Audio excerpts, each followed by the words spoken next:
Hello दोस्तों, कैसे हो? आपका स्वागत है त्रिपान स्टडी सेंटर में। आज जो हम करने जा रहे हैं क्लास 12 एनआईएस बोर्ड का जो है हिस्ट्री का चैप्टर नंबर 15, जो कि काफ़ी महत्वपूर्ण है। Understanding of 18th century India, यानी देखा जाए तो इतिहास का चैप्टर जो है 15वां, जिसमें हम 18वीं सदी में भारत की स्थिति के विषय में जो है विस्तार पूर्वक चर्चा करेंगे। और ये टॉपिक कई मायने में हर एक क्लास के बच्चे के लिए इंपॉर्टेंट रहेगा, चाहे वो सीबीएसई में पढ़ते हो, चाहे एनआईएस बोर्ड में पढ़ते हो, चाहे यूपी बोर्ड के बच्चे हो, चाहे बिहार बोर्ड के हो, कोई भी बोर्ड के बच्चे हो, सभी के लिए महत्वपूर्ण होगा। साथ में जो कंपटीशन तैयार कर रहे हैं उन बच्चों के लिए भी महत्वपूर्ण रहेगा। खास तौर पे यूपीएससी जो एग्जाम तैयार कर रहे हैं उनके लिए अत्यंत महत्वपूर्ण रहेगा। दोस्तों, ये चैप्टर अत्यंत महत्वपूर्ण होने के साथ साथ काफ़ी आपके लिए ज़रूरी भी है। लेकिन आपको पता है, चैप्टर स्टार्ट करने से पहले एक बात जो मैं हमेशा कहता हूँ, जिसको आपको सोचना भी चाहिए, विचार भी करना चाहिए और अमल भी करना चाहिए, वो ये है कि जब भी वीडियो देखिए पूरा देखिए, क्योंकि अधूरा जानकारी सदैव खतरनाक होता है। साथ में एक इंपॉर्टेंट बात ये भी रहता है, अगर आप पहली बार वीडियो देख रहे हो तो लाइक शेयर सब्सक्राइब करना मत भूलना, क्योंकि दोस्तों लाइक कीजिएगा तो बनाने वाले का मनोबल बढ़ता है, सब्सक्राइब कीजिएगा तो इससे ये होता है कि जब भी मैं कोई वीडियो डालूंगा उसका नोटिफिकेशन आपको समय रहते मिल जाएगा। और देखिए, शेयर का मतलब ये होता है कि आपके थ्रू न जाने किन बच्चों को हेल्प मिल जाए, ये आप भी नहीं जानोगे, इसलिए जो है आप शेयर जरूर करो, ठीक है। व्हाट्सएप स्टेटस पे भी लगाओ। दोस्तों, एनआईएस सेंटर जो है कई मानने में बहुत से बच्चों के लिए हेल्पफुल है, चाहे वो 8th क्लास हो, 9th 10th 11th 12th हो, चाहे वो एनआईएस बोर्ड के बच्चे हों, ठीक है, चाहे बीए एमए के बच्चे हो, सभी क्लासों के लिए कुछ ना कुछ जो है त्रिपान सेंटर में उपलब्ध है। तो इसलिए आपके लिए ज़रूरी है कि आप सब्सक्राइब करके इसको चैनल को जो है सेव कर लो, नहीं तो बाद में अगर रिसर्च करोगे तो शायद आपको ये चैनल प्राप्त ना हो। तो इसलिए सोचना नहीं, विचार नहीं करना है, सब्सक्राइब करके जो है अपने पास सेव करना है। दोस्तों, ये तो बात था आपके लिए, लेकिन आप देखते हैं हमारा आज टॉपिक क्या है। Today we have discussion of the most important chapter, understanding the 18th century India. There is a most important chapter. A first point arrive here, decline of the Mughal Empire. There is important here, the decline of the Mughal Empire. Here, the first of all, I see there the background. The background is the most important. The Mughal Empire here. The unit of the stability of the Mughal Empire was the second during the long and strong reign of the empire Aurangzeb. The Aurangzeb is the last is the Sultanate, and the however is the spirit of the setback on the is the advisor to the circumstance in the Mughal administration was still quite an absent on the Mughal army strong at the time of the death in 1707. This year generally is considered to separate the era of the great Mughals from that of the lesser Mughals. After the death of Aurangzeb, the Mughal authorities is began. It was not in a position of the militaries is interforce interregulation in all part of the empire.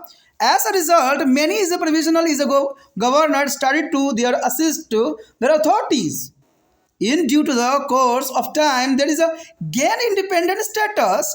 At the same time, many as kingdom which were subjugated by the Mughals also is a claimant there is a independence, and some new regionals is a groups also is a consolidating and emerge as a political power. With all this development, the period between 1707 and 1761, third battle of Panipat, where is Ahmad Shah Abdali is defeated the Maratha chief. The witness is the emergence of regional identity that is a better but is a political and economical decentralization. At the same time, international as well as the international trade in a local raw materials, artifact and grain is created is a strong types of economic interdependence and perspectives of political and military relation. There is the most important here, and the next year, the passing of the Mughal Empire. There is most important topic here. In 1707, when the Aurangzeb died and serious threat from to the peripheries had begun to be accentuated as the problem at the core of the empire. The new empire is Bahadur Shah I Shah Alam. The ruling to 707 to 12 followed the policy of the compromise is a predominance all the noble who had to support this evil. And his granted this is appreciate territories and their postings. He never abolished the Jajas, but there is fought to collect the tax were not effective. In the beginning, he tried to gain of great control over the Rajput state of the Rajas of the emperor. Later is Jaipur and the Jodhpur. When his attempt met with the form of resistance, he is realized there is a necessity of the settlement with them. However, the settlement did not be restored them to be fully committed to the warriors for the Mughal case. The emperor, as a policy to avoid the Marathas, was also that of follow hearted is a coalitions, and they continue to be a fight among themselves as well as again to the Mughal in the Deccan. Bahadur Shah was, however, successfully in the consolidated to the Chhatrasal and the Bandel chief of Charaman, the Jat chief, and they later also joined him to be a companion against the Sikh. Is important, and there is a the Jat chief. They later also joined him in the campaign against the Sikh. Is important here, and Jahandar Shah. Jahandar Shah is ruled to 1712 to 13. Is only 1 year. Was a weak and the ineffective ruler. His vizier is a Muzel Fakar is Khan assumed to be executive direction of the empire with as an unprecedented power. And Zulfikar is believed that was a necessary to establish a friendly relation with the Rajput and the Maratha and to the consulated to the Hindus and chief Fatan and generally is ordered to be save the empire. He reversed their policy of Aurangzeb, the Hatti to the Jaja, and there is abolished his country to the old policy of his suspicions against the Sikh. His goal was to the reconcile all those who were to the willings to be shared power within the Mughal institutional framework, and Zulfikar Khan is made a several attempt at the reforming the economical system. He fell in the effort to the enhance of the revenue collection of the state. When the Feroz Tughlaq is a sire, is a son of the slain princes, is a Musk Shah, is challenged the Jahandar Shah and the Zulfikar Khan with a large army with a found from the Bihar and Bengal. The rulers found there is an offer to depict it to the depression. There is allotted their open places, even the wrappings and the gold and the silver from wall and the ceiling. In order to the finance the quarters, his army is a Frekha Shire is a ruler to the 1713 to 19. There is the most important period of time when his victory was the accession to the Sayyid's brother as a Abdullah is a Khan and Hussain Ali Khan is a Barab.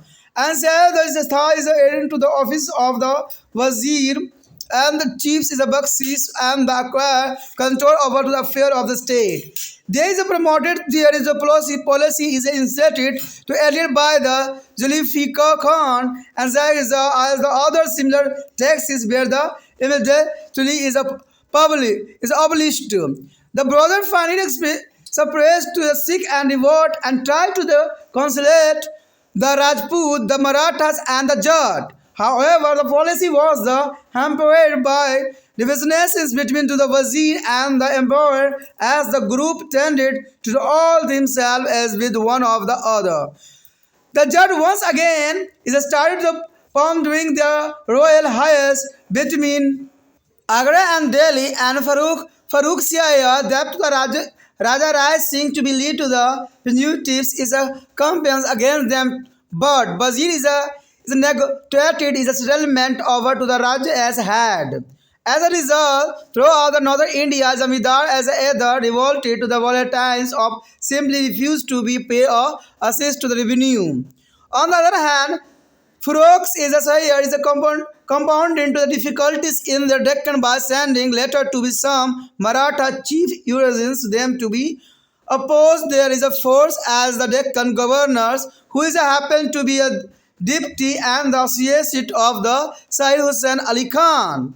Finally, in 1719, the Sayyid brother is both Ajit Singh is a Jodhpur and the Maratha force to Delhi to the depose the emperor. There is important here.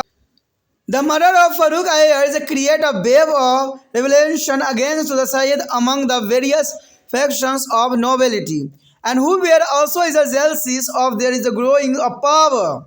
There is jealousy of the growing of power. Many of this is a particularly the all novels of Aurangzeb as a time. Recent is there is a Wazir as encouragement of revenue farming. which in their view was mere shopkeeping and volatile as all Mughal notation of statecraft.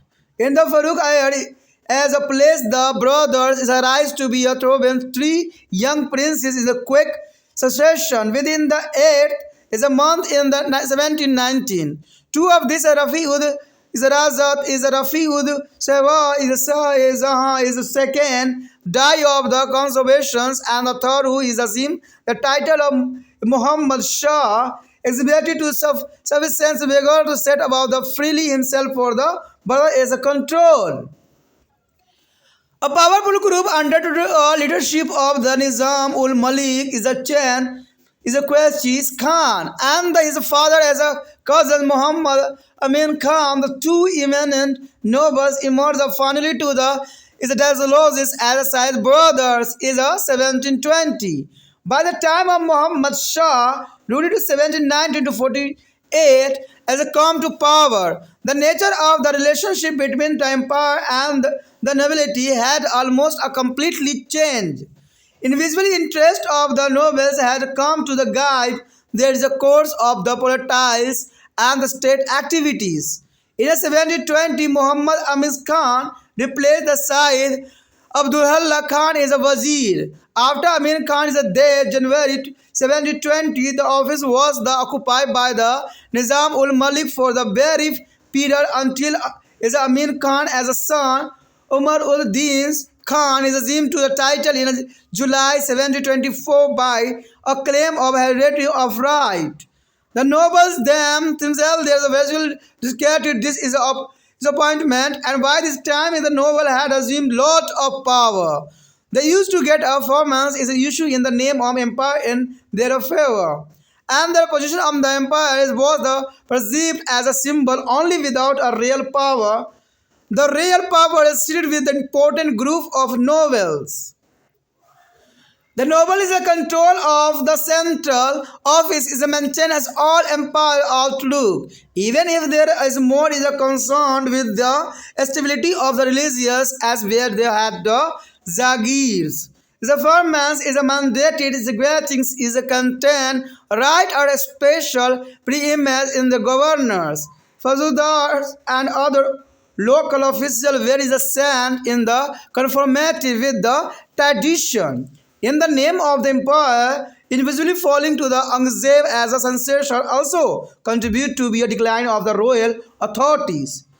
The Jahandar is a Shah is asked united the Nancies as a Farooq Ayyar was a vehicle to the minded. Muhammad Shah was a phrase and founder of the easy of luxury. The opinion of the empire is a favorite is a very in the appointment and promotion and dismissal as even to the provenance. There is an important here.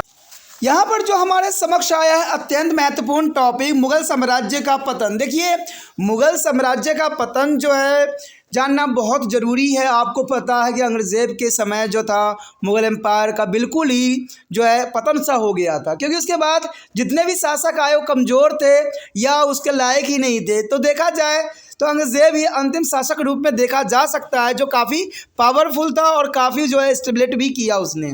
तो यहाँ पर जो है मुगल साम्राज्य का पतन के विषय में हम विस्तारपूर्वक चर्चा करेंगे और जानने की कोशिश करेंगे कि मुगल साम्राज्य का पतन का जो है उत्तरदायी कारण क्या थे, किस राजाओं के कारण जो है ऐसा हुआ।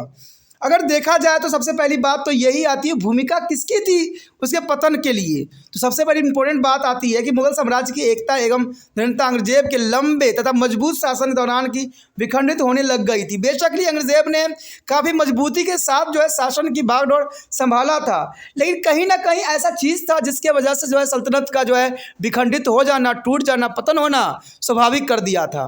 तो ये बहुत ही इंपॉर्टेंट बात आती है। हालांकि कुछ जो है झटकों तथा जो है विकट स्थितियाँ के बावजूद भी मुगल जो है प्रशासन काफ़ी सक्षम था। अगर औरंगज़ेब बेशकली देखा जाए तो जो है इसके बाद ही इसका सल्तनत का जो विघटन हुआ, लेकिन फिर भी देखा जाए तो कहते बहुत ही सक्षम था औरंगज़ेब। और उसकी मृत्यु के समय 1707 ईस्वी तक कहते मुगल सेना भी काफ़ी मजबूत स्थिति में थी। और इस वर्ष को आमतौर पर जो है महान मुगल तथा लघु मुगलों के काल में अंतर स्पष्ट करने के लिए किया जाता है, क्योंकि ये समय अवधि जो था औरंगजेब का काफ़ी महत्वपूर्ण था। लेकिन उसकी मृत्यु के पश्चात जो है इसके शासक जो थे बहुत ही कमज़ोर हो गए और आगे जो है बढ़ना संभव नहीं था। कहते हैं औरंगजेब की मृत्यु के पश्चात मुगल सत्ता कमज़ोर होती चली गई तथा अपने विशाल साम्राज्य के हर हिस्से पर जो है नियंत्रण स्थापित करने की शक्ति अब उनमें न रही। कहते हैं कोई भी शासन अगर सही से चलाना है तो कहते हैं रूल रेगुलेशन के साथ चलाना पड़ता है, लेकिन उसके शासक जो थे कमज़ोर होने के कारण जो थे अपने शासन के जो है अच्छे से नहीं चला पाए और विद्रोह को नहीं दबा पाए, जिसकी वजह से शक्तियाँ जो थी बहुत कमज़ोर होती चली गई। अपने विशाल साम्राज्य का हर हिस्से पर जो नियंत्रण रखना कहते हैं मुगलों के लिए आम बात नहीं थी। इसका क्या कारण था? कई क्षेत्रीय सूबेदारों ने अपनी सत्ता का दावा करना आरंभ कर दिया। अब देखिए ये तो होना ही है कि राजा अगर स्ट्रांग ना हो तो उस क्षेत्र में जो व्यक्ति कार्य कर रहते हैं, जो फेमस होते हैं, वो अपना 100% जो है अपना दबदबा बना लेते हैं। तो ऐसा ही मुगल काल में भी हुआ कि मुगल सूबेदारों ने खुद को जो है स्वतंत्र घोषित कर दिया और अपना जो है राज्य का स्थापित कर लिया। कुछ नए क्षेत्रीय समूह भी उभर के सामने आए तथा संगठित भी हुए तथा इन्हें जो है घटनाओं के बीच राजनीतिक शक्तियाँ बनकर ये उभर गई। तो ये बात कहते हैं आम होती है। जैसे आपने देखा होगा कि राजनीतिक में अगर व्यक्ति जो है अगर कोई पार्टी गलत कर रही होती है दूसरा पार्टी का जो है प्रभुता बन जाती है। जैसे आपने देखा होगा कुछ दिन पहले ही पंजाब में इलेक्शन हुआ था, उसमें पहले कांग्रेस की थी काफ़ी बोलबाला, लेकिन डायरेक्ट जो है कांग्रेस को लोगों ने नकार दिया और आम आदमी पार्टी को लगा दिया। और रीज़न बहुत कहीं हद तक जो था वहाँ के लोगों का थोड़ा सा ये था कि वहाँ फ्री में दिया जा रहा था, जिसमें काफ़ी ललायित हो गए। और इसका परिणाम आने वाला समय में पता लग ही जाएगा कि जो फ्री की चीज़ होते हैं उनका क्या नुकसान होता है। तो ये सब बातें जो होती है लोगों को जो है आकर्षित करने के लिए दिया जाता है। तो ऐसा मुगल काल में भी हुआ।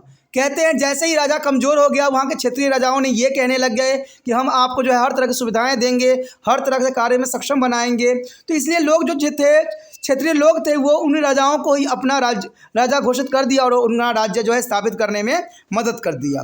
तो ये काफ़ी महत्वपूर्ण है क्योंकि मेन देखा जाए तो राजाओं का कंट्रोल उन पर से हट चुका था। तो क्षेत्रीय जो थे सूबेदार सब थे वो जो है नए राजनीतिक वर्ग के रूप में उभरे। कहते 1707 से लेकर जो है पानीपत के तृतीय युद्ध तक या 1768 ईस्वी में जिनमें अहमद शाह अब्दाली ने मराठा शासकों को पराजित किया था, तब तक की अवधि क्षेत्रीय शक्तियों के पुण्य उदय की साक्षी बना। अब देखिए काफ़ी महत्वपूर्ण क्वेश्चन आ गया है कि पानीपत की दूसरी लड़ाई किस में हुई और किसकी जीत हुई थी, जिसमें जो है अहमद शाह अब्दाली में हुआ था और मराठों में हुआ था, जिसमें जो है शासकों को पराजित किया था। अहमद शाह अब्दाली ने मराठों को जो है पराजित किया था 1761 में। तो काफ़ी महत्वपूर्ण है, जिसमें जो है राजनीतिक तथा आर्थिक विकेंद्रीकरण व्यवस्था को भी जन्म दिया था। इसी समय जो है तमाम राजनीतिक सैन्य जो है उठपाठक के बावजूद स्थानीय कच्चा माल, हस्तशिल्प तथा जो है अनाजों के क्षेत्रीय और अंतर क्षेत्रीय व्यापार में राजनीतिक व सैन्य जो है संबंधों पर गौर किए बिना आर्थिक परंपरा निर्भरता को जो है प्रगाढ़ रिश्ते का निर्माण करती है। तो इसमें कोई दो राय नहीं है। कहते हैं इससे जो संबंध होते हैं सैन्य संबंध थे वो काफ़ी मजबूत थे। कहते हैं औरंगजेब ने अपनी सैन्य शक्ति के लिए बहुत ही प्रयत्न किया और बहुत ही उसने काम किया अपने सैनिक संगठन को इकट्ठा करने पर, लेकिन उसके जो कहते हैं आने वाले जो उत्तराधिकारी थे उन्होंने जो है इसमें कोई भी जो है इंटरेस्ट नहीं दिखाया, जिसके कारण से जो है बहुत आसानी से जो था इनका पतन हो गया। उसके पश्चात हमारे समक्ष आता है मुगल साम्राज्य का समापन। देखिए मुगल साम्राज्य के समापन में तो हम जितना समझ चुके हैं कि औरंगजेब ही था, लेकिन कहते हैं औरंगजेब के साथ कुछ और भी कारण जुड़े थे जो कि काफ़ी महत्वपूर्ण थे। कहते सन 1707 ईस्वी में जब औरंगजेब की मृत्यु हुई तब क्षेत्रीय शक्तियों से गंभीर चुनौती मिलना आरंभ हो गया, क्योंकि औरंगजेब जो था एक पावरफुल सैनिक था, पावरफुल राजा था, लेकिन जैसे उसकी मृत्यु हुई कहते हैं क्षेत्रीय क्षेत्रों से जो है गंभीर चुनौती मिलने लगी शासकों के लिए, जिसमें समस्याओं का जो है सम्राट के ठीक केंद्र में जो है बलपूर्वक प्रकट करना शुरू कर दिया। और नए शासक बहादुर शाह प्रथम उर्फ शाह आलम जो 1707 से लेकर 12 तक जो है समझौते की नीति अपनाई, उसने उन सभी दरबारियों को माफ़ कर दिया जिन्होंने उसके विद्रोह का साथ दिया था। देखिए कहाँ ये बात इंपॉर्टेंट है, ऐसा औरंगजेब कभी भी नहीं करता, लेकिन जो उसका उत्तराधिकारी था शासक बहादुर शाह प्रथम यानी उर्फ शाह आलम, उसने बहुत ही उदारता की नीति अपनाई। कहते हैं जो विद्रोह किया था शासनकाल में उस सबको उसने माफ़ कर दिया। उसने उन्हें समुचित क्षेत्र था पद प्रदान भी किए। उसने जो है जजिया हालांकि नहीं हटाया, परंतु एकत्र करने का अधिकार प्रयत्न भी नहीं किया। आरंभ में उसने जो राजपूत क्षेत्र के अमेर यानी वर्तमान जयपुर तथा जोधपुर के राजा पर नियंत्रण स्थापित करने का प्रयास जरूर किया था, जब उसके प्रयासों का विरोध होने लगा तो उसने उसके साथ समझौता की आवश्यकता का अनुभव किया। यानी देखा जाए तो इसने कोई भी सख्ती जो है किसी के साथ नहीं किया, इसने समझौता का नीति अपनाया। और दूसरे लोगों ने समझौता की नीति को जो है बहुत कमज़ोर स्थिति को समझ लिया और भांप लिया और उसने स्वयं को जो है अपने क्षेत्र में जो है राज्य घोषित कर दिया। हालांकि यह समझौता भी उन्हें मुगलों के प्रति कटबंधा युद्ध न बना सका। यानी देखा जाए तो बेशकली यहाँ पर जो है बहादुर शाह प्रथम ने बहुत कोशिश किया कि इनके साथ जो है समझौता किया जाए, लेकिन राजाओं ने ये बात समझा कि जो समझौता की बात करता है वो कमज़ोर होता है, और इसी कमजोरी का फ़ायदा उठा के उन्होंने जो है अपने क्षेत्र में जो है स्वयं को ही जो है शासक घोषित कर दिया। मुगल बादशाह के मराठों के प्रति नीति भी आधी अधूरी समझौतावादी ही थी। यानी मुगल बादशाह का देखा जाए तो मराठों के प्रति भी आधी अधूरी समझौता थी। मराठा आपस में तथा मुगलों से संघर्ष करने में ही उलझे रहे, तो काफ़ी समय तक जो है ये मराठों के साथ जो है उलझे रहे। कहते बहादुर शाह हालांकि दक्कन में बुंदेल जो है प्रमुख के छत्रसाल शाल तथा जाट सरदार को जो है चुरामन के साथ समझौता करने में सफल रहा, जिसमें जाट प्रमुख ने सिखों के विरुद्ध अभियान में उसकी सहायता भी की थी। तो ये काफ़ी महत्वपूर्ण बात रहता है। कहते हैं जहांदार शाह यानी 1712 से 1713 ईस्वी में बेहद ही कमज़ोर था और ये अयोग्य शासक भी सिद्ध हुआ। उसके वजीर जो है जुल्फ़िकार खान ने जो है साम्राज्य चलाने की शक्ति हथिया ली, और कहते जुल्फ़िकार ने महसूस किया कि शासन संचालन के लिए राजपूतों तथा मराठों के साथ मित्रतापूर्ण संबंध बनाए रखने में ही भलाई है। शासन की सलामती के साथ हिंदू प्रमुख के समझौता अनिवार्य है, ये विचारधारा था। जहांदार शाह जो 1712 से 1713 में बेहद ही कमज़ोर और अयोग्य शासक सिद्ध हुआ। कहते में दो राय नहीं है कि जहाँ देखा जाए जहांदार शाह जो बिल्कुल ही कमज़ोर और अयोग्य शासक था, उसके वजीर जो है जुल्फ़िकार खान ने साम्राज्य चलाने की शक्तियाँ हथिया ली। कहते हैं जब राजा कमज़ोर हो तो जर्नल सी बात है उसके मंत्री लोग जो होंगे अपनी शक्तियाँ जो है खूब प्रयोग करेंगे। ऐसा ही शाहजदार शाह के शासनकाल में हुआ, जहाँ पर वो कमज़ोर होने और अयोग्य होने के कारण जो उसकी वजीर था जुल्फ़िकार, उसने जो है सारी शक्तियाँ अपने हाथों में ले ली। और कहते जुल्फ़िकार ने महसूस किया कि शासन संचालन के लिए राजपूतों तथा मराठों के साथ मित्रतापूर्ण संबंध बनाए रखने में ही भलाई है। शासन की सलामती के लिए हिंदू प्रमुख तथा शासन अनिवार्य है, और अंग्रेजेब की नीति को उलट दिया। यानी जो अंग्रेजेब करना चाहता था उसके विपरीत यह कार्य करने लग गया। गिनेस पर जजिया कर हटा दिया था। उसने सिखों के जो है खिलाफ दबाव वाली नीति को भी अनुसरण किया। उसका लक्ष्य उन सभी शक्तियों के साथ सुलह करना था जो मुगल स्थापित संस्थागत ढांचों में सत्ता बांटना चाहती थी। जुल्फ़िकार ने आर्थिक व्यवस्था में सुधार को भी कई प्रयास किया, लेकिन कहते हैं ये प्रयासों ने जो है मुगल साम्राज्य को डुबो के रख दिया। वह राज्य में राजस्व संचालन में वृद्धि करने के प्रयास में सफल रहा। जब कत्ल किए गए राजकुमार जो है अज़मुशासन के पुत्र फर्रुख सियर ने जहांदार शाह का जुल्फ़िकार खान को बंगाल तथा बिहार से लाए अपार धन तथा विशाल सेना के साथ ललकारा, तो मुगल शासकों ने अपनी जो है तिजोरी के एकदम खाली पाया। तो ये जर्नल सी बात है, जब कमज़ोर शासक होगा तो तिजोरी खाली होना स्वाभाविक बात था। निराशा में उन्होंने अपने ही महल के जो है लूटपाट की, यहाँ तक कि छत दीवारों से सोने चांदी के नोच लिया, जिससे विशाल सेना का खर्च बहन कर सकी। अब देखिए कहते हैं जब कंगाली हो जाएगी तो लोग जो है अपने छतों को ही नोचेंगे, जर्नल सी बात है। जो सोना चांदी उनके छतों में चढ़ी हुई तो उन्होंने उसको भी नोच लिया। फर्रुख सियार जो 1713 से 19 में विजय हासिल की तथा सरदार बंधुओं यानी अब्दुल्ला खान हुसैन अली खान बाहरा को उच्च पद प्रदान भी किया। सैयद बंधुओं ने जो है वजीर तथा मुख्य बख्शी की उपाधि धारण की तथा शासन के कामकाज पर नियंत्रण स्थापित करने में सफल हो गए।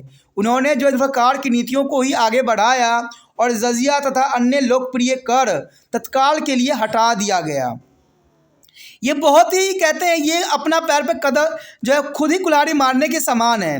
कहते हैं कुछ लोग जो होते हैं अपने जीत हासिल करने के लिए जो है हड़कंडे अपनाते हैं। ये आज की राजनीति में भी देखने को मिलता है कि लोग जीत हासिल करने के लिए जो है लोगों को फ्री करने की कोशिश करते हैं।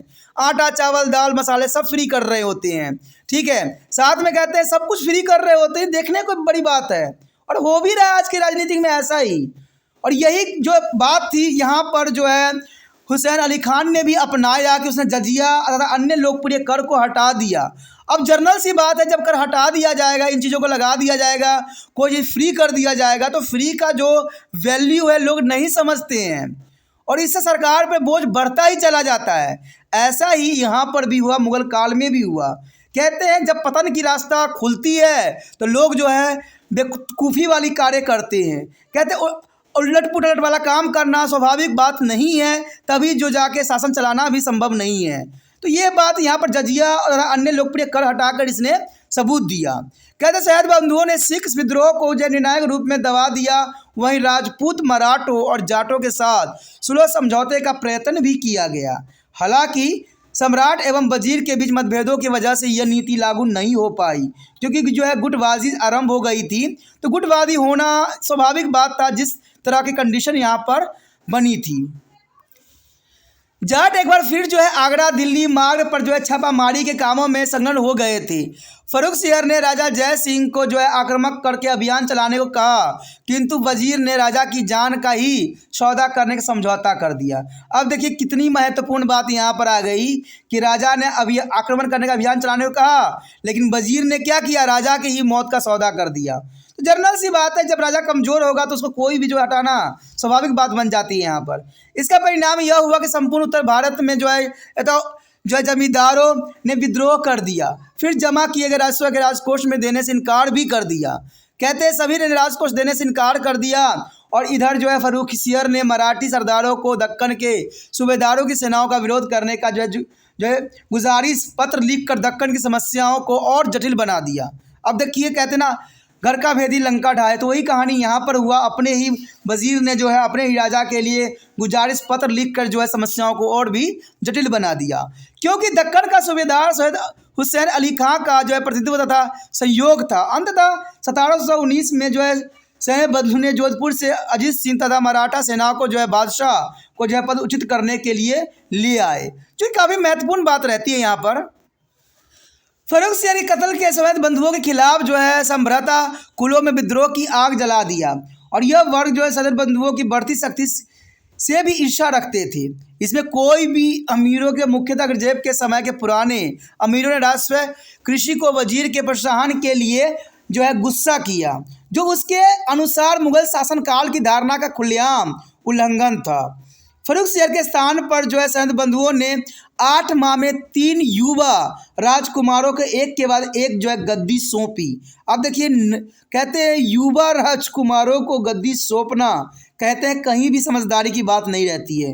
2 राजकुमार तो रफ़ी उर जो है अरदास तथा जो है रफ़ी उद दफ्ता जो है छन रोग के वजह से मृत्यु को प्राप्त हुए, किंतु तीसरे राजकुमार ने जिसे मोहम्मद शाह की उपाधि धारण की थी, सैयद बंधुओं के नियंत्रण से बाहर निकलने के लिए सामूहिक शक्ति का उपयोग किया, लेकिन संभव नहीं था। तो ये काफ़ी महत्वपूर्ण बात है कि राजा भी समय समय पर अगर कुछ समय में चेंज हो जाता है तो इसका भी प्रभाव जो है सल्तनत पर जरूर पड़ती है, और यही मुगल साम्राज्य में भी पतन में देखने को मिल रहा है। निज़ाम उल मुल्क जो है चिनकलाच खान तथा उसके पिता के चचेरे भाई मोहम्मद अमीन खान के नेतृत्व में एक शक्तिशाली समूह का संगठन हुआ तथा इन्हें प्रभावशाली अमीरों के अंतः सैयद बंधुओं को सत्ता से बाहर का रास्ता भी दिखा दिया। और 1720 में यानी 1720 में जो है बंधुओं को जो है सैयद बंधुओं को सत्ता से बाहर के रास्ता दिखाया गया, जिस समय मोहम्मद शाह जो है 1719 से लेकर 1748 में गद्दी पर बैठा था। यानी देखा जाए तो ये काफ़ी समय अवधि बहुत इंपॉर्टेंट था। तब राजा था जो है अमीरों को आपसी रिश्ते एकदम बदल चुके थे। अमीरों के व्यक्तिगत स्वार्थ की छाया जो है राजनीति तथा शासन की गतिविधियों पर पड़नी आरंभ हो गई थी, और सन 1720 में सैयद जो है अब्दुल्ला खान के स्थान पर मोहम्मद अमीर खान वजीर बना। और कहते सन 1720 में अमीन खान की मृत्यु के पश्चात थोड़ी समय के लिए पद जो था निज़ाम उल मुल्क के झोली में गया, क्योंकि जुलाई 1724 ईस्वी में अमीन खान के पुत्र कमर उद दीन ने जो है वंशागत अधिकार का दावा कर वजीर पद पर कब्जा जमा लिया।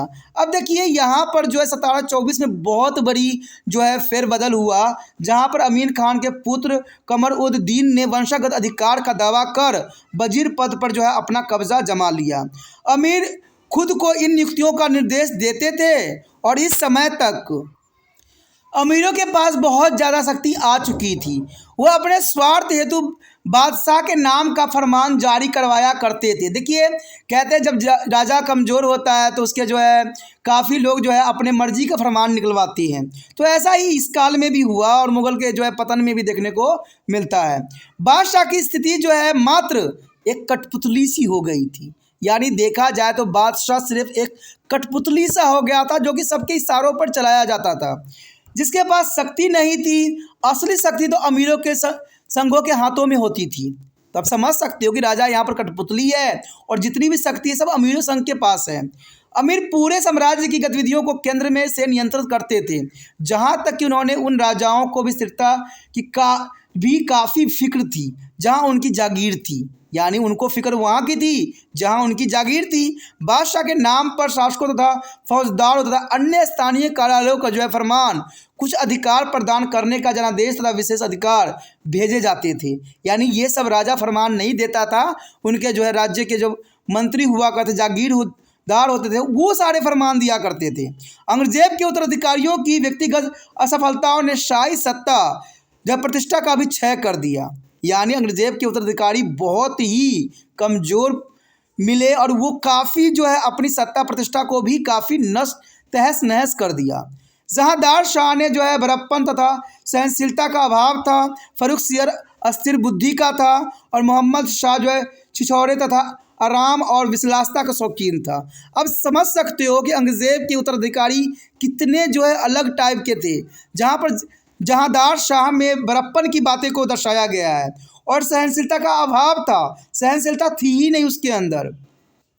फर्रुखसियर जो है अस्थिर बुद्धि का था, फर्रुखसियर जो था अस्थिर बुद्धि का था। अब मोहम्मद शाह छिछोरा तथा आराम और विलासिता का शौकीन रखता था। कहते हैं ऐसे व्यक्ति जो है शासन के कभी भी जो है लायक नहीं होते हैं। बादशाह को निकटता क्षेत्रीय स्तर पर भी नियुक्तियां और पदोन्नति का विलंबन कारण बनती थी। तो ये काफ़ी महत्वपूर्ण था हमारे समक्ष जो है मुग़ल काल के जो है पतन के लिए उत्तरदायी कारण। तो उत्तरदायी कारण आप समझ गए हो कि औरंगजेब से काल के बाद शुरू हुआ तो उसके बाद ख़त्म ही हो गया, क्योंकि उसके बाद ऐसा कोई भी राजा नहीं हुआ जो कि बहुत सशक्त हो और अपने बुद्धि का उपयोग किया हो। तो काफ़ी इंपॉर्टेंट टॉपिक था जो कि काफ़ी ज़रूरी भी था। अगर आपको अच्छा लगा तो लाइक शेयर सब्सक्राइब जरूर कीजिए।